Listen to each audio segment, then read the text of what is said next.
আসসালামু আলাইকুম viewers, welcome to my channel. আমি কাউসারা নূপুর। আজকে সুইট রেড রোজ ব্রেড তৈরি করে দেখাবো। আর এটা দেখতে যেমন সুন্দর, খেতে কিন্তু ততটাই মজাদার। আর খুবই সহজে এত সফট ব্রেড ঘরে তৈরি করা যায়, সেটা আপনারা না বানালে কিন্তু কখনোই বুঝবেন না। আর যাদের আমার এই ভিডিওগুলো ভালো লাগে তারা কিন্তু অবশ্যই আমার চ্যানেলটা সাবস্ক্রাইব করবেন আর বেশি বেশি করে শেয়ার করবেন সবাইকে, যাতে করে সবাই আমার ভিডিওগুলো দেখে শিখতে পারে। এখন ফার্স্ট আমি যে কথাটা আপনাদেরকে বলি, যে যখন আপনারা কোনো কিছু বেকিং আইটেমে যাবেন তখন কিন্তু এর যতগুলো ইনগ্রিডিয়েন্টস রয়েছে সমস্ত কিছু ভালো মতো গুছিয়ে নেবেন, তাহলে দেখবেন যে কাজটা কতটা সহজ হয়ে যায়। আমি আজকে এখানে হাফ কাপ পরিমাণ কুসুম গরম দুধ নিয়েছি আর 2 চা চামচ পরিমাণ ইস্ট আমি এর মধ্যে দিয়ে ভালো মতো গুলিয়ে দিচ্ছি এবং 10 মিনিট এটাকে আমি রেখে দেব, যাতে করে আমাদের ইস্টটা একেবারে ভালো মতো অ্যাক্টিভ হয়ে যায়। অবশ্যই কিন্তু এই কথাটা মনে রাখতে হবে যে ইস্ট অ্যাক্টিভ হওয়ার জন্য একটু সময় আমাদেরকে দিতে হবে। আমি এখানে 2 কাপ পরিমাণ দেখুন যে ময়দা ব্যবহার করেছি। কেউ যদি এখানে আটা ব্যবহার করতে চান তবে সেটাও করতে পারবেন। যেহেতু এটা সুইট ব্রেড তাই এখানে চিনির পরিমাণটা একটু বেশি দিতে হবে। আমি এখানে 3 টেবিল চামচ পরিমাণ চিনি দিয়েছি আর 2 টেবিল চামচ পরিমাণ গুঁড়ো দুধ ব্যবহার করেছি। অবশ্যই গুঁড়ো দুধটা ব্যবহার করার চেষ্টা করবেন। 1 চিমটি পরিমাণ এখানে আমি লবণ দিয়ে দিয়েছি। এখন শুকনো ইনগ্রিডিয়েন্টসগুলো একটু ভালো মতো মিলিয়ে নিচ্ছি। ভালো মতো এটাকে মিলিয়ে নেওয়ার পরে আমি এখানে একটি ডিম দিয়ে দেবো। আর ডিমটা অবশ্যই রুম টেম্পারেচারে থাকতে হবে, কারণ যে কোনো বেকিং আইটেম করার সময় ডিম সবসময় রুম টেম্পারেচারে নেওয়ার চেষ্টা করবেন। যদি ফ্রিজে থাকে তাহলে 30 মিনিট আগে অন্তত এটাকে বের করে রাখবেন। এখন এই যে ইস্টটা আমাদের অ্যাক্টিভ হয়েছে এর মধ্যে আমি 1 চা চামচ পরিমাণ রেড ফুড কালার দিয়ে দিচ্ছি। দিয়ে ভালো মতো এটাকে একটু গুলিয়ে নেব। যেহেতু আজকে আমরা রেড রোজ ব্রেড তৈরি করব তাই অবশ্যই কিন্তু রেড কালারটা খুব সুন্দরভাবে ব্যবহার করতে হবে।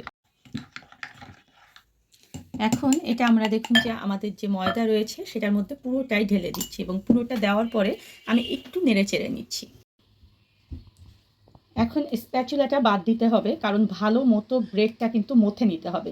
ব্রেডের যে ময়দাটা এটা যদি মথা ভালো না হয় তাহলে কিন্তু অবশ্যই খেয়াল করবেন যে আপনাদের ব্রেডটা কিন্তু একদম ফ্লাপি সফট যেটা হয় দোকানের মতো সেটা হবে না। এখন আমি এখানে দেখুন যে হাফ কাপ পরিমাণ কুসুম গরম দুধ নিয়েছি। অবশ্যই কিন্তু কুসুম গরম নিতে হবে আর এটাকে ঠিক অল্প অল্প করে দিয়ে আমার ঠিক যতটুকু লাগবে ততটুকু দিয়েই আমি এই ডোটা তৈরি করব।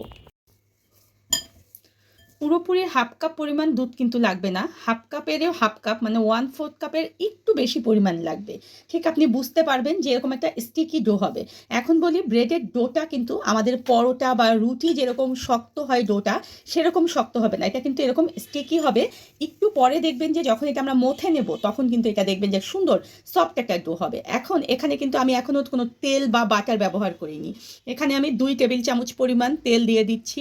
তেলের বদলে আপনারা এখানে মেল্টেড বাটারটাও ব্যবহার করতে পারবেন। এখন ভালো মতো এটাকে আমি মথে নেব 5 থেকে 6 মিনিট ধরে। ব্রেডের যে ডোটা সেটা মথার কিন্তু একটা নিয়ম রয়েছে। দেখুন এটা এভাবে টেনে লম্বা করে নিতে হবে, আবার একখানে করে নিয়ে ঠিক এভাবে, এবং মাঝে মাঝেই হাতে একটুখানি তেল মাখিয়ে নিতে হবে যাতে করে হাতে এই ডোটা লেগে না যায়। আর ঠিক এইভাবে করেই কিন্তু 5 থেকে 6 মিনিট মথতে হবে। দেখুন কত সফট হয়ে গেছে ডোটা। আর ঠিক এইভাবে যখন টানবেন তখন দেখবেন যে ডোটা এরকম লম্বা হচ্ছে কিন্তু ডোটা কিন্তু ছিঁড়ে যাবে না, তার মানে একদম সুন্দর মতো এটা মথা হয়ে গিয়েছে। এখন এই বাটিটার মধ্যে আমি খুবই অল্প পরিমাণে তেল দিয়ে দিচ্ছি, দিয়ে আমার যে ডোটা রয়েছে সেই ডোটা এভাবে পুরোটাই তেলটা দিয়ে গড়িয়ে নিলাম। নিয়ে এটাকে এখন আমি রেস্টে রেখে দেব 2 ঘন্টার জন্য। আর অবশ্যই কিন্তু এটা একটু গরম স্থানে রাখতে হবে, তাহলে দেখবেন যে ইস্টটা অনেক বেশি অ্যাক্টিভ হয়ে যাবে এবং ডোটা অনেক বেশি ফুলে যাবে। সেক্ষেত্রে আপনারা আপনাদের বন্ধ ওভেনটাকে ব্যবহার করতে পারবেন। ডোটা দেখুন যে আমার ফুলে একেবারে ডাবল হয়ে গিয়েছে। এখন হালকা হাতে এভাবে চেপে এখান থেকে বাতাস বের করে দিতে হবে। আর ডোটা ঠিক আপনি যেই জায়গাটায় বেলে নেবেন সেই জায়গাটায় ডোটা নিয়ে নিতে হবে। হালকা একটু ময়দা ছিটিয়ে দিয়ে দেখুন যেটা আমি একটা রোল করে নিলাম। আর এগুলোকে ঠিক আমি টুকরো করে নেব সমান সাইজ করে। এক একটা টুকরো নিয়ে ঠিক দেখুন যে এরকম নিচের দিকে দিতে হবে, দিয়ে প্রতিটাকে এরকম রাউন্ড করে গোল করে হাতের মধ্যে এরকম গোল করে করে আমরা আগে এগুলোকে রেখে দেবো। এক একটা গোল এভাবে নিয়ে খুবই অল্প করে শুকনো ময়দা ছিটিয়ে দিতে হবে, দিয়ে এগুলোকে আমরা বেলে নেব। আর বেলাটা কিন্তু আমরা ঠিক যতটা রুটি যেভাবে খাই ঠিক তার চেয়ে একটু ভারী হবে, মানে রুটিটা আমরা যেভাবে বেলি ঠিক সেভাবেই বেলবো, জাস্ট রুটির চেয়ে একটু ভারী করে এটাকে বেলে নেব। এখন আপনাদের যার কাছে কুকি কাটার আছে তারা ঠিক কুকি কাটার দিয়ে এগুলোকে ঠিক এইভাবে করে গোল করে কেটে নেবেন। আর গোলটা কিন্তু অবশ্যই চেষ্টা করবেন যে সমান সাইজের যেন হয়। ঠিক এইভাবে করে সবগুলো আগে আমরা গোল করে তারপরে ফিরে আসছি। এখন দেখুন যে আমি কিভাবে ফুল বানাচ্ছি সেটা দেখুন। দেখুন আমি একটা গোল এভাবে দিচ্ছি, দেওয়ার পরে তার উপরে আবার একটা দিচ্ছি, তার উপরে আবার একটা, ঠিক এইভাবে আমি 5টা গোল দিয়ে দিচ্ছি দেখুন। এখন ঠিক মাঝ বরাবর একটা কাঠি ধরে এইভাবে করে একটু ডাবিয়ে দিতে হবে, যাতে করে ঠিক দুটো ফুলই আমার একেবারে সমান হয়ে যায়। দেখুন এইভাবে মাঝ বরাবরে একটু দাবিয়ে দিতে হবে, দিয়ে ঠিক এটাকে আমরা রাউন্ড শেপ করে নেব। এভাবে ঠিক পেঁচিয়ে নিতে হবে, খুব বেশি জোরে কিন্তু এটাকে পেঁচানো যাবে না, তাহলে কিন্তু দেখা যায় যে কি হবে, এটা দেবে যাবে। এখন মাঝ বরাবর যে আমরা দাগ দিয়েছিলাম সেই মাঝ বরাবরে দেখুন যেভাবে করে কেটে নিচ্ছি, আর এটা দেখুন যে একেবারে গোলাপের একটা শেপ হয়ে গেল। ঠিক এরকম করে আমি সবগুলো ফুল আগে তৈরি করে নেব।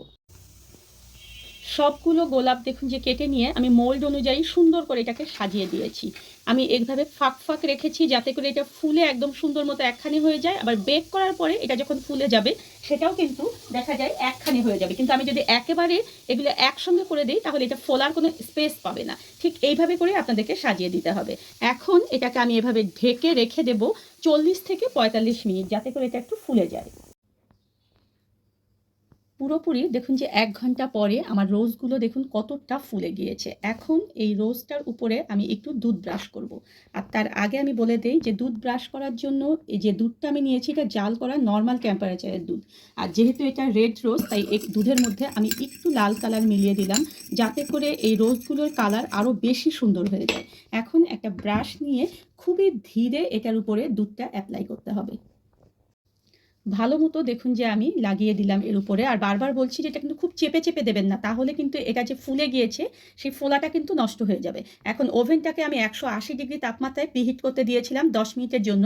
সেই প্রিহিটেড ওভেনের মধ্যে আপ আর ডাউন হিট দিয়ে 180 ডিগ্রি তাপমাত্রায় এখন এটাকে আমি বেক করব 25 থেকে 30 মিনিট। আমার ব্রেডটা দেখুন যে একদম ঠান্ডা হয়ে গিয়েছে। এখন 4 সাইড থেকে চাকু দিয়ে একটু এটাকে এভাবে দিলে যদি সাইডে কোথাও লেগে থাকে তাহলে সেটা উঠে আসবে। এখন এটাকে আমরা মোল্ড আউট করব। দেখেছেন কত সুন্দরভাবে এটা মোল্ড আউট হলো, আর এটা দেখুন যে কতটা সুন্দর হয়েছে। এরকম একটা একটা করে রোজ কিন্তু এখান থেকে খুলে নেওয়া যাবে খুবই সহজে দেখুন।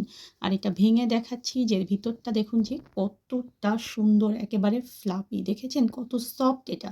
ঠিক এইভাবে আপনারা যদি তৈরি করেন তাহলে দেখবেন যে ঘরের সবাই কতটা পছন্দ করবে।